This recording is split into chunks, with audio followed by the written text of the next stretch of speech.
In today's episode, a diver gets brutally attacked by one of the world's biggest great white sharks. In one of the most gruesome shark attacks we've ever told on the channel, the diver sadly gets his head bitten off by the shark before it eats his body. Hit that like button and subscribe right now. These are the horrifying final minutes of Jose Miranda. Welcome to Final Affliction.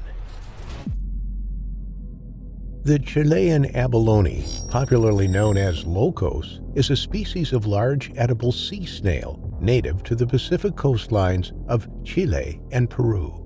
Locos are renowned for their delectable flavor and tender meat, making them a prized culinary delicacy. Fishermen relish the opportunity to gather locos, mainly to supply local markets and restaurants with these savory delights. They venture into the vast Pacific and explore its rocky shores, tide pools, and submerged crevices in search of these prized gastropods. However, not all fishermen emerge victorious, as occasionally formidable predators from deep beneath turn the ocean into a deadly battleground while patrolling their watery domain. It was January the 5th, 1980, a serene and overcast Saturday morning, when Jose Miranda embarked on his fishing expedition in the southern Pacific Ocean at Punta Negra. Clad in a sleek black neoprene wetsuit, he resembled a mysterious figure blending seamlessly with the maritime environment. As he and his crew stepped onto a sturdy 7-meter wooden boat, it creaked softly under their weight, echoing the anticipation in the air. With a sense of purpose, they steered the boat further into the sea and ventured away from the familiar coastline. A few meters from shore, they anchored the boat and got to work. With unwavering focus, Jose tightened the grip on his inline accumulator tank and tools. In his left hand, he carried a sturdy collecting bag, its open jaws eagerly awaiting the bountiful marine wonders that he would discover. In his right hand, a trusty pry bar dangled from his grip, poised to assist in the careful extraction of the elusive locos hidden beneath the rocks. Standing on the edge of the boat, Jose inhaled deeply and, with a leap, broke the surface tension and plunged into the embrace of the aquatic realm. Underwater, a new world unfurled. He navigated through shimmering curtains of sunlight, revealing a symphony of colors beneath the depths. Schools of fish darted gracefully, their scales glistening like precious gems. With each stroke, he moved deeper, exploring rocky crevices and sandy beds. For the next 35 minutes, Jose went on collecting locos, occasionally utilizing the pry bar to spear curious fish that swam too close. However, as Jose surveyed his spoils, a flicker of dissatisfaction crossed his face. Though his new catch was impressive, it did not yet match the image of abundance he held in his mind. A relentless thirst for more gnawed at his determination, driving him to seek greater fulfillment. Resurfacing in disappointment, he climbed back aboard the boat and together with the crew set sail once more, guided by an unwavering belief that there was yet another haven just beyond the horizon, where an extraordinary catch awaited them. Guided by instinct and experience, the crew found a new hunting ground which was 20 meters from shore. They anchored the boat in the midst of an underwater oasis, which unfortunately was also within 150 meters of a sea lion hollout. His crew and fellow fishermen, whose boats peppered across the seascape, observed with curiosity as Jose donned his gear and prepared to dive into the unknown. After swimming 5 meters from the vessel, he angled his body obliquely and began his descent to the deep.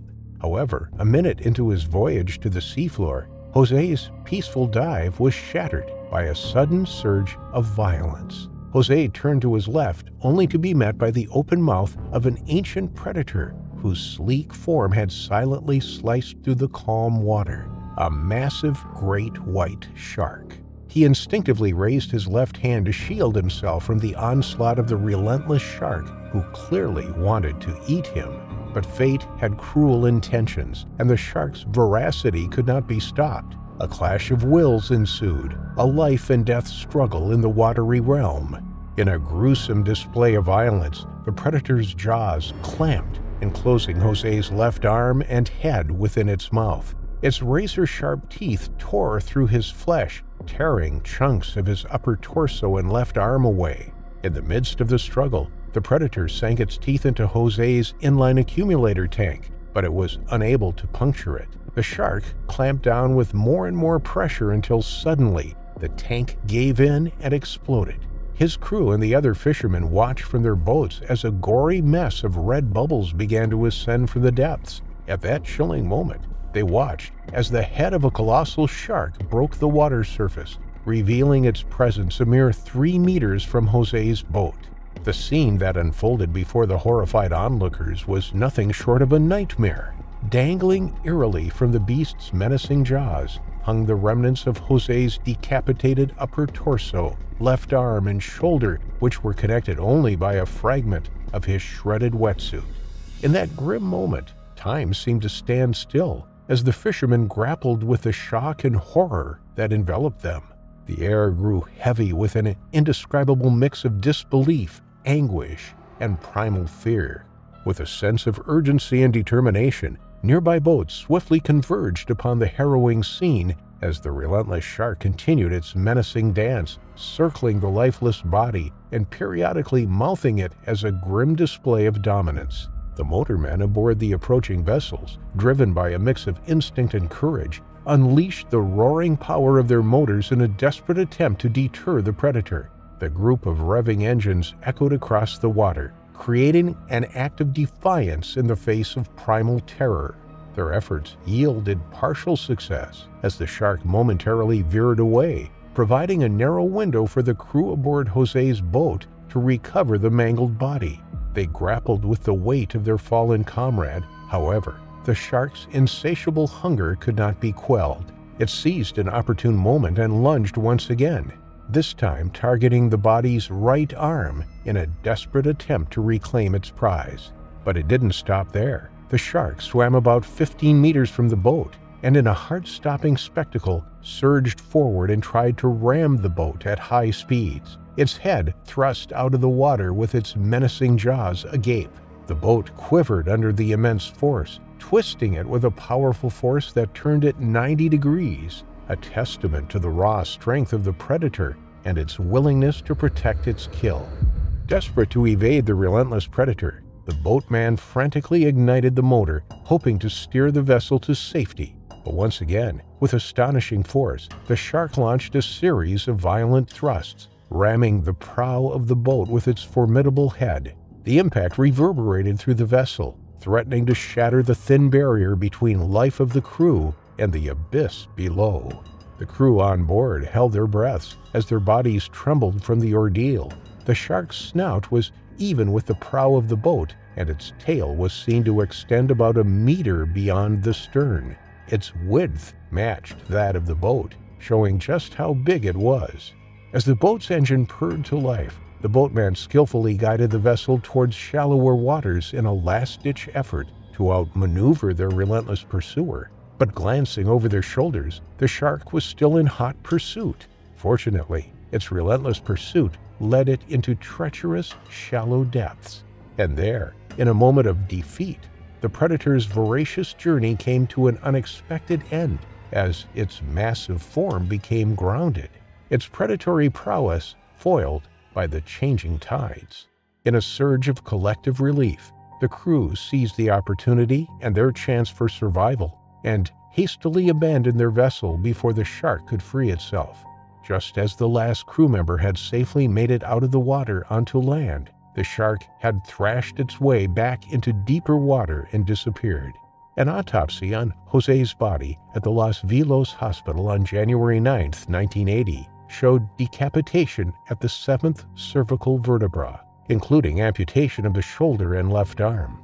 The clavicle had been torn off, as was part of the scapula, and no shark tooth fragments were recovered.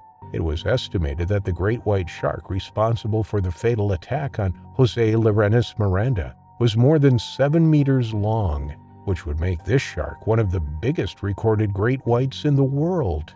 His attack is a reminder that as much as the expanse oceans yield immeasurable treasures, They too yield perils in equal measure. Shark attacks like these are what truly give sharks such a feared reputation. A shark attack so brutal is hard to write off as an attack based on false identity.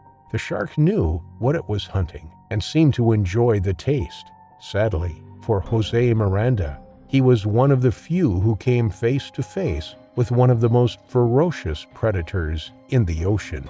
His final moments looking into the shark's jaws before meeting his terrifying final affliction.